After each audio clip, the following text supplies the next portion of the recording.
Assalamualaikum warahmatullahi wabarakatuh. Perkenalkan, saya Mazlan, NPM 1840102104 dari lokal MSPC 2018. Baiklah, kali ini saya akan menjelaskan tentang osmoregulasi pada ikan, air laut maupun air tawar. Untuk mempersingkat waktu, saya langsung ke materi, yaitu osmoregulasi pada ikan. Baiklah, definisi osmoregulasi.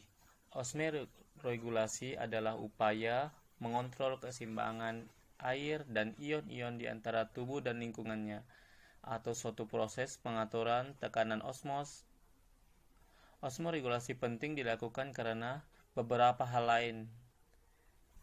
Karena harus menjadi keseimbangan antara substansi tubuh dan lingkungan, membran sel, dan merupakan tempat lewat beberapa substansi bergerak cepat. Perbedaan tekanan osmos di antara lain cairan tubuh dan lingkungan. Osmoregulasi merupakan suatu fungsi fisiologis yang membutuhkan energi dan dikontrol oleh penyerapan selektif ion-ion lewat insang dan beberapa bagian tubuh lainnya. Dikontrol oleh pembuangan yang selektif terhadap garam-garam.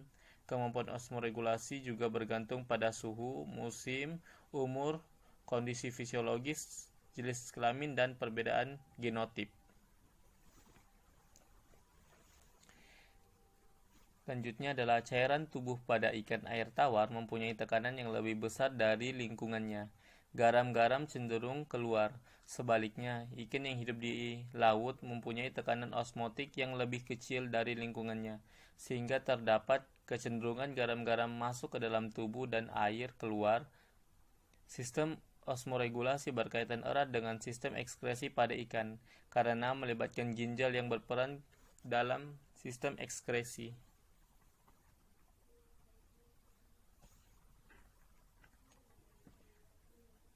Baiklah, beberapa ikan organisme air osmokonver. Osmokonver adalah sebutan bagi hewan yang mampu memelihara keseimbangan antara cairan tubuh dengan keadaan lingkungan sekitar. Kebanyakan invertebrata laut adalah osmokonver, di mana cairan tubuh mereka isotonik dalam keadaan lingkungannya, meskipun konsentrasi relatif lebih dari garam dan cairan tubuh mereka berubah-ubah dibandingkan air laut. Dalam kondisi ini, hewan juga harus mengatur tingkat ion internal. Titik perbedaan antara hewan air dan air tawar, estuaria dan air laut adalah besaran suatu proses osmoregulasi yang terjadi sehingga berpengaruh terhadap laju metabolisme dasar yang terkait dengan kebutuhan konsumsi oksigennya. Upaya penahan garam-garam internal dalam kelarutan material yang lain membutuhkan konsumsi oksigen yang berbeda, tergantung besarnya perbedaan konsentrasi cairan tersebut.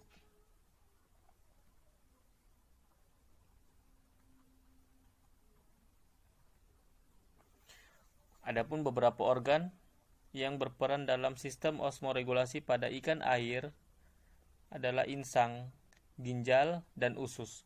Organ-organ ini melakukan fungsi adaptasi di bawah kontrol hormon osmoregulasi, terutama hormon-hormon yang diekskresi oleh pituitari ginjal urofisis pada ikan air tawar, dan secara terus-menerus masuk ke dalam tubuh ikan melalui insang. Ini secara pasif berlangsung melalui suatu proses osmosis, yaitu terjadi sebagai akibat dan kadar garam dalam tubuh ikan yang lebih tinggi dibanding dengan lingkungannya. Secara umum, kulit ikan merupakan lapisan kedap sehingga garam di dalam tubuhnya tidak mudah bocor ke dalam air. Hal ini dikarenakan kulitnya diliputi mukus. Dan selanjutnya adalah ginjal. Ginjal merupakan organ pada ikan yang berfungsi dalam proses ekskresi. Produk akhir di dalam ginjal terdapat glomerulus yang berfungsi dalam proses filtrasi ion-ion metabolik. Usus juga merupakan organ terkait sistem osmoregulasi. Ikan pada air laut, ikan yang banyak minum sehingga usus akan relatif aktif ion monivalen dan bivalen, sedangkan ikan air tawar minum sedikit karena usus mengambil ion dan hilang melalui difusi dan urin. Seluruh organ tersebut dibantu oleh adanya sistem endokrin dalam menjalankan sistem osmoregulasi, di mana akan melibatkan kelenjar pituitari, tiroid, dan gonad. Adapun aksi yang dilakukan adalah dengan mempengaruhi ginjal dalam menaik turun tekanan darah dalam proses filtrasi, serta aksi dalam tubulus yang mengatur keseimbangan mineral dalam tubuh ikan sehingga berpengaruh terhadap filtrasi dan absorpsi. Selanjutnya adalah osmoregulasi pada ikan air tawar. Osmoregulasi ikan air tawar.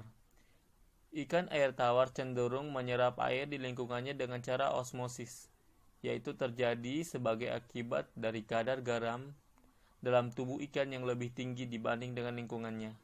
Insang ikan air tawar secara aktif memasukkan garam dari lingkungan ke dalam tubuhnya, dan ginjal akan memompa keluar kelebihan air sebagai seni.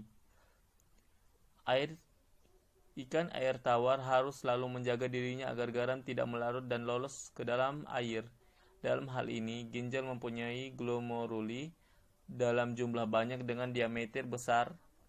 Ini dimaksud untuk lebih menahan garam-garam dalam tubuh ikan agar tidak keluar sekaligus memompa air seni sebanyak-banyaknya.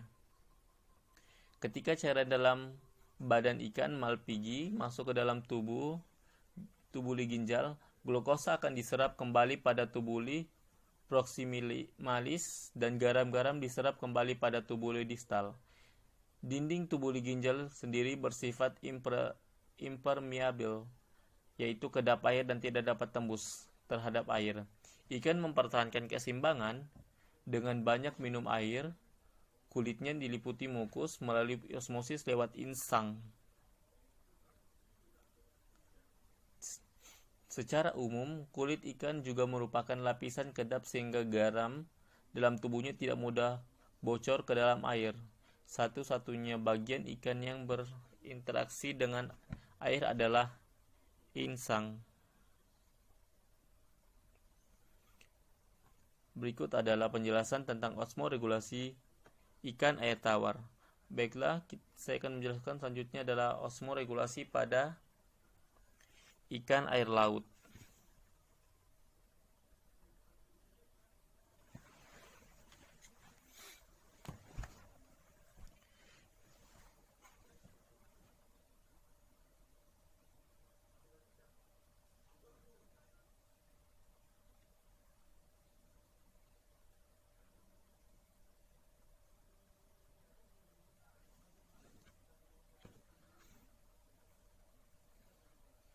Ikan air laut. Ikan air laut memiliki konsentrasi garam yang lebih tinggi di dalamnya. Ikan air laut cenderung untuk kehilangan air di dalam sel-sel tubuhnya karena proses osmosis melalui kulit. Untuk itu, insang air laut aktif mengeluarkan garam dalam tubuhnya. Untuk mengatasi kehilangan air, ikan minum air laut sebanyak-banyaknya. Dengan demikian, berarti pula kandungan garam akan meningkatkan cairan tubuh pada ikan. Organ dalam tubuh ikan itu sendiri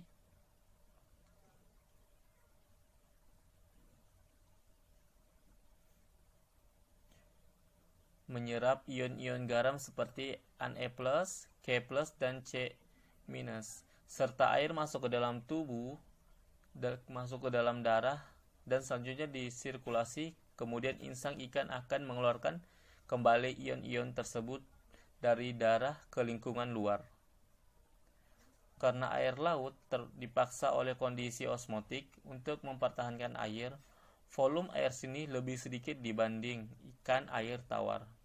Tubuli pada ginjal mampu berfungsi sebagai penahan air, dan jumlah glomeruli pada ikan air laut cenderung lebih sedikit dan berbentuk lebih kecil dibanding ikan air tawar.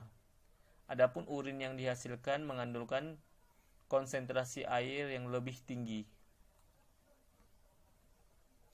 Ikan air laut minum air dalam jumlah yang banyak untuk mengelola proses difusi antara air ke dalam tubuh ikan tetap berlangsung. Sejumlah besar air yang dikeluarkan oleh ginjal sebagai hasil bahwa konsentrasi garam pada urin sangat rendah. Selanjutnya adalah gangguan terhadap sistem osmoregulasi. Pada saat ikan sakit, luka, atau stres, osmosis akan terganggu sehingga air yang masuk lebih sedikit atau bergaram dan lebih banyak yang keluar. Akibatnya beban kerja ginjal pada ikan untuk memompa dalam tubuh meningkat.